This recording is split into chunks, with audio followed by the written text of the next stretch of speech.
বাংলাদেশের বিপক্ষে ২ ম্যাচে টি-২০ সিরিজ খেলবে ঘরের মাটিতে সংযুক্ত আরব আমিরাত। সেজন্য তারা আজকে দল ঘোষণা করেছে। বাংলাদেশ আগেই দল ঘোষণা করে সংযুক্ত আরব আমিরাতে চলে গেছে, কিন্তু তারা তাদের খেলার একদিন আগে দল ঘোষণা করেছে। মূলত আমরা জানবো এই স্কোয়াডটিতে কারা কারা আছে। তাই যারা এখন পর্যন্ত চ্যানেলটি সাবস্ক্রাইব করেননি তারা চ্যানেলটি সাবস্ক্রাইব করে রাখুন এবং বাংলাদেশের বিরুদ্ধে সংযুক্ত আরব আমিরাতের স্কোয়াডে কারা কারা আছে তা জেনে নেন। পাশাপাশি খেলার সকল আপডেট পেতে হলে এই চ্যানেল সাবস্ক্রাইবের কোনো বিকল্প নেই এবং এই সিরিজটার সকল আপডেট এই চ্যানেলে পাবেন। তাহলে দেরি না করে আমরা শুরু করি।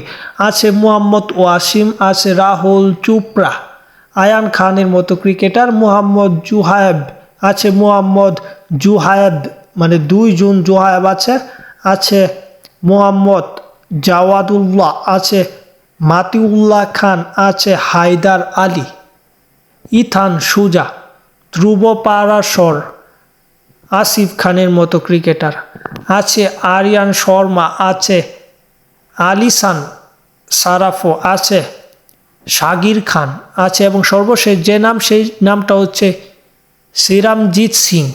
মূলত এই ক্রিকেটারগুলো আন্তর্জাতিক বা বিশ্ব ক্রিকেটে তেমন নাম করা ক্রিকেটার কেউ নয়, বা এমন ক্রিকেটারদের হয়তো আপনারা অনেকেই চিনবেন না, কারণ বাংলাদেশের সাথে ইউএই মানে সংযুক্ত আরব আমিরাত তেমন একটা ম্যাচ খেলে না বা বাংলাদেশ তাদের সাথে খেলে না। তাই মূলত এই ক্রিকেটারদের আপনারা চিনবেন না, কিংবা তাদের ক্রিকেটার বিপিএল, আইপিএল, পিএসএল এর মতো টুর্নামেন্টেও তেমন সুযোগ পায় না। যাই হোক, খেলার আপডেট পেতে চ্যানেলটি সাবস্ক্রাইব করে রাখুন।